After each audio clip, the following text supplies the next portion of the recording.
Hello, friends, and welcome back to another virtual story time with Miss Liz. Today is primary election day, both here in Philadelphia and all across the United States. Today, so many people 18 and older are lining up at their polling places and sending in their mail-in ballots to help choose who is going to be on the general election ballot this fall. But you don't have to be 18 or older and voting in elections to make a difference. So today, on this election day, I wanted to make space to read a very special book about solidarity and the power that we all have to make a difference. That's everybody, you and me and everyone that we know. Today's book is called Sometimes People March by Tessa Allen. Sometimes it might feel as though our own voices are just very small and it is hard to make a difference. But look at this picture on the cover. This shows that when we are united and we sound our voices together for justice, we are mighty. One phrase that I love and that I've heard at a lot of protests and other actions is this: the people united will never be defeated. And I think that's true. I hope this book inspires you to think about you getting more active. Here we go. Sometimes People March by Tessa Allen. Sometimes ants march, like these ants finding a nice slice of watermelon. Yum. Sometimes bands march. I see a drum and a sousaphone and a flute behind the conductor. And sometimes people march. What do you think they're marching for? We're going to see some things they might be marching for in the next few pages. Marching is something people do together when they want to resist injustice. These people are carrying signs and marching for something that they care about. These people are looking at a beach that's covered in trash and sewage and thinking about how they can make it a nicer place. They want to resist injustice or notice a need for change. People march for many reasons. People march for things they care about, like our earth. People march for those that they love.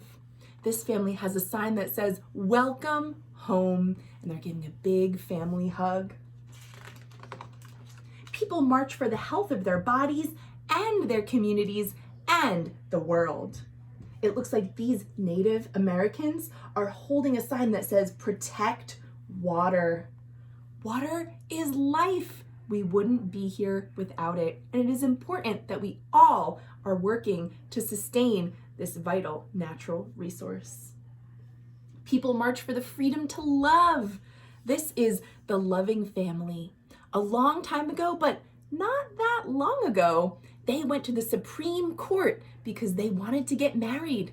But back then, interracial marriage between a Black person and a white person was illegal. Can you imagine living in a time where you weren't able to marry the person you loved? People march for the freedom to live. Everyone should be able to be happy in whatever type of family they are. People march for the freedom to learn because everyone deserves a good education. Sometimes people carry signs to share their stories of resistance. I'm going to read some of these signs now. Stop the war. Climate justice now. Black Lives Matter. Access is a civil right. We will love and protect each other. Refugees are welcome here. March for our lives. People resist in many ways. Some people resist with their voices. Here is another chant that I've heard and really enjoy. This person in the wheelchair says, "Show me what democracy looks like." And this group of people say back, "This is what democracy looks like." And it does. It's a group of regular people just like you and me sharing what is important to us.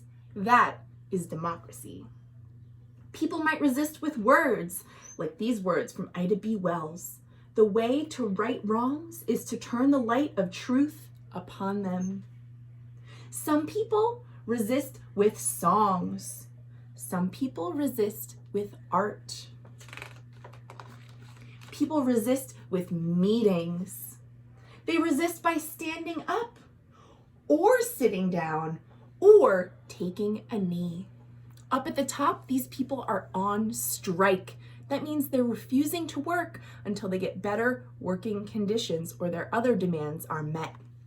These people are doing a sit-in.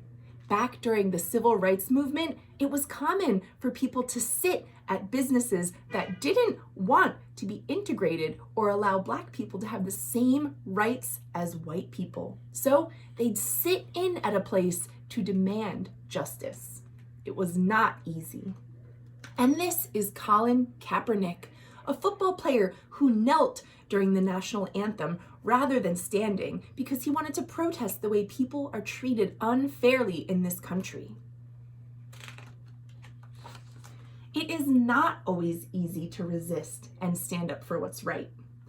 Feet get tired, arms get tired, hearts and hopes get tired. And sometimes problems seem too big and too complex. Fossil fuels, a government that doesn't always do what's right for its people, all the layers of paperwork and bureaucracy, all of the effort it takes to make change, it can feel overwhelming. But we do not march alone. Ants are stronger together. See how these tiny ants work together to carry that slice of watermelon? And bands are louder together. Maybe one instrument alone couldn't be heard, but together they make a sound so loud that everyone notices. And people are more powerful together. Sometimes from feelings of fear or anger or injustice comes hope for change. These people are making protest signs. Sometimes great change starts small with a brave question. And I think it is important to acknowledge that when you have questions, it is okay to ask. Find someone you trust to help you find the answers to your questions. Maybe your question, a question that calls people together. These people are marching together for a cause that they believe in. And together, we find the courage to march. And as someone who has been out in the streets in a crowd that looked a little bit like this, I can tell you it made me feel amazing to be surrounded by others who shared my feelings and some of my dreams as well.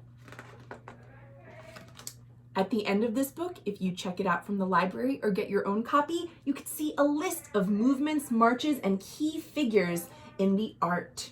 So all of the images that we saw here are detailed with stories of who they are and what they were fighting for. I think that takes this book from being a good story to a truly amazing resource. And that, my friends, is the end. Again, this is Sometimes People March by Tessa Allen. And I hope this book has inspired you to think about the ways that you can stand up for what's right and fight for what you believe in. Thank you all for joining me on this election day for another virtual story time, and I will see you soon for more great books. Thanks for watching.